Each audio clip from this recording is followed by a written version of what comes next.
Rock 100.5 KATT. I am Cameron Buchholtz here with Big Rex, Ian Thornley. What's going on, sir? Not a lot. We're just here in Asheville, North Carolina, just on tour currently. Right, yeah, doing a string of U.S. shows here with Daughtry, and you're going to be here in Oklahoma Saturday nights at the Tulsa Theater, which is exciting, man. I know it's been a long time since you've done U.S. shows and especially shows here in Oklahoma. Yeah, it really has. I think the last time we were through there was Rocklahoma, and then before that it had been many years. So it is really nice for us to get down here, not just for the weather, but actually just to play shows. And the response has been great. We've been getting I've been seeing a lot of Big Rec T-shirts in the audience, and yeah, I really, I think we're all tickled with the response. So it is nice to be back. Awesome. I mean, I guess, yeah, you mentioned Rocklahoma, which I believe was 2013, which means you guys have put out 4 records since then. So I can imagine. It's been a minute. Like in terms of like the set list, almost none of the songs you're going to be playing have ever been played in some of these shows that you're doing right now. Well, I've been trying to, and it was something that we had to mull over quite a bit, because I would assume, playing with in front of the Daughtry audience that a good portion of the crowd hasn't heard of us before, and certainly hasn't heard our music. So, how do you I think 45-minute set, how do we sort of run the gamut of 20 some odd years of music output? That is, we've sort of ebbed and flowed creatively over the years, and there's a lot of different sides to what we do, and how do you sort of do a little Big Rec display case for people in 45 minutes. So I think we found a good balance of old, middle, and new that people have been reacting to. So it's a hard one to figure out, but I think we're close.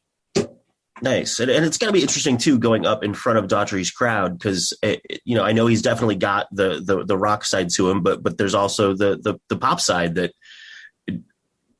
I'm curious of how that side has been reacting to you guys.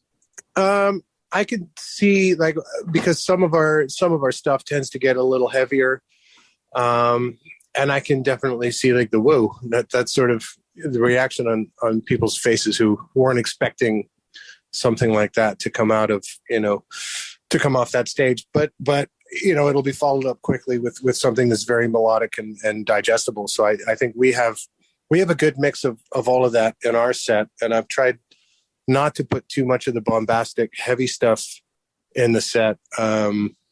Even though that is a big part of what we do, it's not all of what we do. I do love a good melody, and even the heavier stuff is going to be surrounding a melody that's hopefully listenable and hopefully memorable. But I can see, when some of the heavier riffs hit, there's a whoa, and then it's usually followed with a smile. So that's good. And you know what, the Daughtry camp has been just great. Chris himself is a wonderful guy. I have no complaints with any of that. It's been great. And the crowd's been very receptive, and it seems to be going over well. Nice. And I mean, it's got to be a little weird for you to be going on, early and playing that short of a set, because, I guess at least when you guys tour Canada, of course, you're headlining and that sort of thing. Yeah. So talk to me about sliding back into the opener slot. I was a bit sort of trepidatious, a little bit hesitant, I was kind of nervous. How do I do this? How do I go back to a short set and it's still kind of daylight out? How do I do this? But I honestly, as soon as we hit the stage, it was just oh, okay.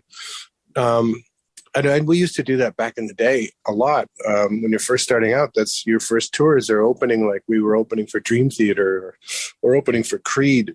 And it's like riding a bike. It's just okay, well, I kind of have to over animate, and I'm not a very animated guy anyway, but just sort of over animate and kind of, try to engage as many people that you can tell that aren't fans, as much as you're engaging the people that are fans. And of course you're going to run across the occasional, sort of mean mugging, arms crossed, kind of I don't like this, So that's fine. I'll just look at the next person who's having a great time.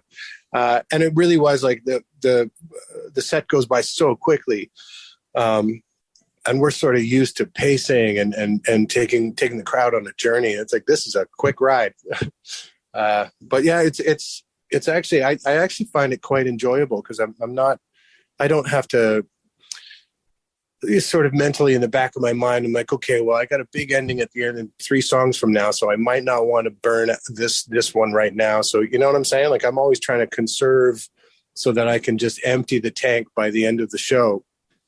But when it's this short, it's just like, I don't have to think about that at all. It's just, I just make sure I'm good and loose and good and warmed up. And then I hit the stage, and just sort of pedal to the metal and then it's over. It's great. Yeah, it must be kind of nice to just, you're done at 8:30 or whatever. So you got a full night out.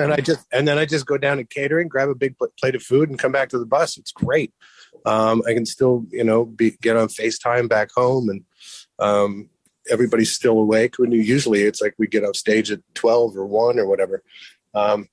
It's a nice change. It's a nice change. And it would be easy to sort of flip into a sort of negative headspace if it was not with people that we really enjoyed being with, if it was with a band that we weren't getting along with or didn't respect their music or whatever, it would probably be a bit of a drag, but it's been nothing but a pleasure being out here with these guys.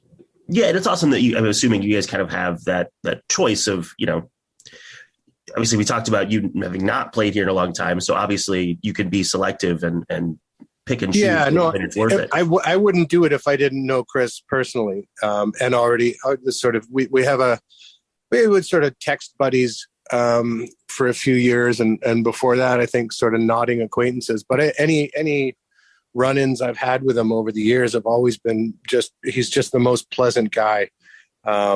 Just an authentic, good guy and always just really gracious towards me. And it was just an easy yes, like if we can work it all out, the dates work and blah, blah, blah, if all the adult stuff gets worked out, it would just be great to go out there and see my bud and, watch him kill it every night. And those guys are watching us every night. It's just, it's a big love in. It's been great. Awesome. And now you guys are out, I don't know how to exactly put it. I guess essentially supporting your 7th record, but the way you guys have chosen to release it is a little different. The first third came out last fall, and then the second part is about to come out. So tell me about what that choice to kind of do 3 EPs and what all has gone into that. It's an idea that's been bouncing around for several years now. And it just kind of, as we were going into the studio to record what became 15 songs, it was just an idea that was sort of bubbling and coming to a boil at the time. And it was just like, well, why not try it? It doesn't seem like anybody's really selling records anyway. But why not release things in sort of bite-sized chunks for people? Because who's really got time to sit down and listen to a whole record anymore? It just seems people that do that are fewer and further between than it was when I was a kid. And listening to an album was the activity. And I get that. I do. So I just kind of thought, wouldn't it be interesting if we released it 5 songs at a time, and then at the end we could bring them all together. And it's kind of an experiment, but kind of just sort of shrugging the shoulders, saying, let's see if this is cool, making the diehard fans sort of really listen to those 5 songs and then wait for the next 5. Sure. And then for a new fan to be like, oh, I see what these guys are all about. And then they get the next 5 and they're like, wait a minute, what's this?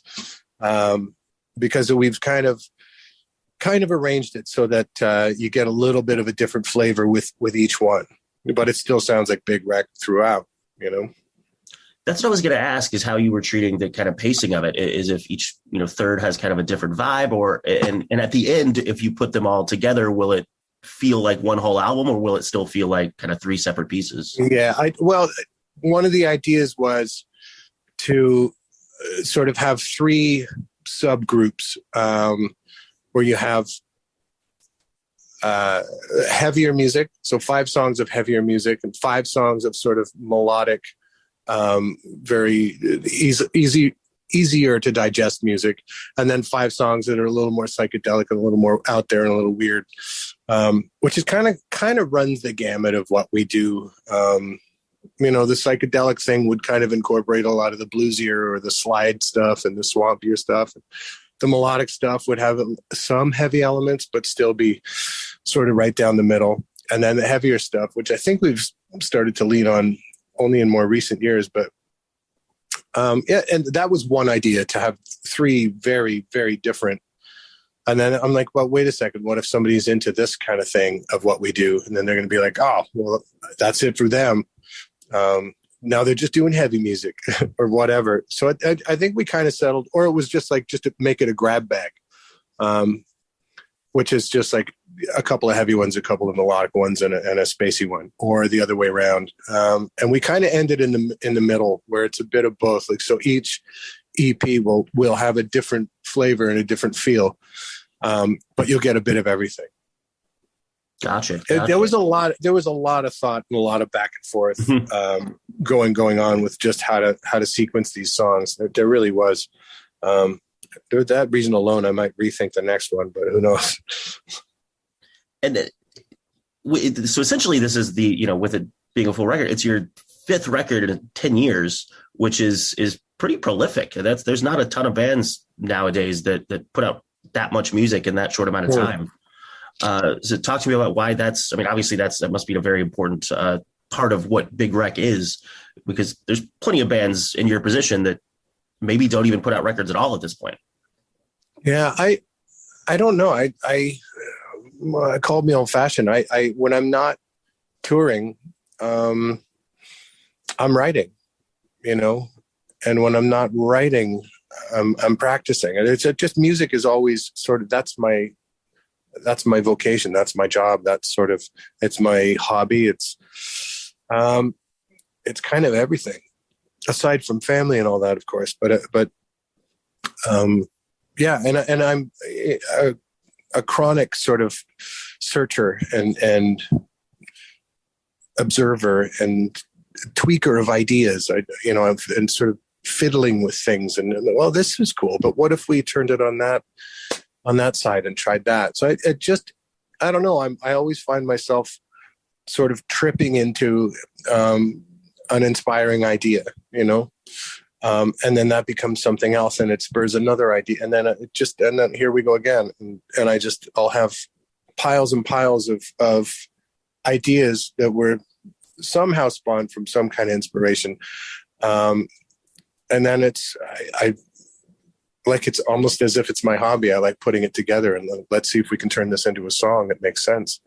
And yeah, I can't really speak to whether or not we're prolific, but I guess so. I don't follow a lot of other bands' careers and how often they put out records, and it just sort of seems like a good rhythm for us, especially during COVID and all this. Like, I already have the next 2 records ready to go. And those song ideas might not even make it on the next record, because when there comes a lull from all the touring and all the shows, that's when I tend to focus and really hunker down and start writing. So yeah, I don't. To me, it doesn't seem prolific. I'm one of those people who's like, I could have done more. Gotcha. Well, then maybe you should have. Then what the hell, man? We could be on Big Rec 9 or 11 at this point. Yeah. Yeah. The problem is that you have to be aligned with the adults. Sure. The people that wear suits and stuff. But yeah, I'm with you. Like, it's just whatever I'm allowed to do, I'm going to do. And I'm still naive enough to be surprised when I find out that they're going to let us make another record. Like, they're going to let us do this again. This is great. Yeah, and that's sort of youthful enthusiasm or naivete, as it might be. But it just that's part of it, is just the excitement of hearing something that wasn't there before, and it's sounding great. So all of those things rolled into one. It's just, there's nothing better than having a big pile of brand new music to play for people, and then seeing them like it. Sure. Pretty great. Now, one last thing, and then I'll let you go. But I was curious about, the naming of these EPs is 7. And so it's because it's essentially the 7th Big Rec record. But now that you're kind of the only original Big Rec member, what really differentiates this from, say, the Come Again record, or even your solo Secrets record? How do you kind of differentiate that and say this is the 7th Big Rec record as opposed to the 10th Ian Thornley record? Yeah, the Come Again record was a departure for me, just for like my sort of, if I'd call it a system, just how I work. It was a real departure, and there was a lot of editing going on, and editing of ideas. And to me, ideas are the inspiration. And so that's like your editing inspiration. And I've gone back and listened to it. And I used to have a huge hate on for that record, but I see it for what it is, where sort of every song is swinging for the fences. Like, no, chop it. This was really going to get them. So, but yeah, it was a different focus and a different thrust, a different direction. And I think that, and the Tiny Pictures one was a little confused. The Secrets record was a complete departure on purpose. But as far as, I don't really think it's that different, because like in the early days, I was doing the lion's share of the writing anyway. It's just how you would get your ideas down was a lot different. And sometimes you'd play the idea for hours and hours and hours to make sure that you remember it, or try to find some staff paper. And, my reading and writing of music is rudimentary at best, especially like back then it might've been a little tighter, but sometimes I jot down the melody idea, but it was just hard to I didn't travel around with a tape recorder. So sometimes you'd wake up the next day and that idea would be a little bit different. Other than those kinds of things, I don't really think but I don't really know. I'm not really in a position to say. I mean, Dave's been with me since just after the Tiny Pictures record was released.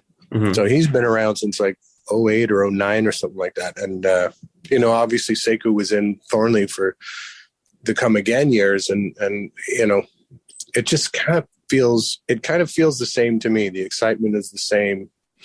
And it's being filtered through different hands and different ears now, but I think, just if the members are different, I think the goal is the same. Of what we're looking for, and certainly what I'm looking for. It's always that goal has always been the same. Gotcha. Well, man, I very much appreciate the time, and super stoked for the show Saturday nights. And right on. Actually, it'll be, crazily enough, it'll be my first time to see Big Rec. I saw Thornley a few times back in the day, but it's super stoked to see all the new songs and stuff, man. That's great. Right on, man. That's great. Well, and appreciate it, and good luck with everything, and we'll see you Saturday night. Thanks, buddy. Pleasure's mine. We'll see you then.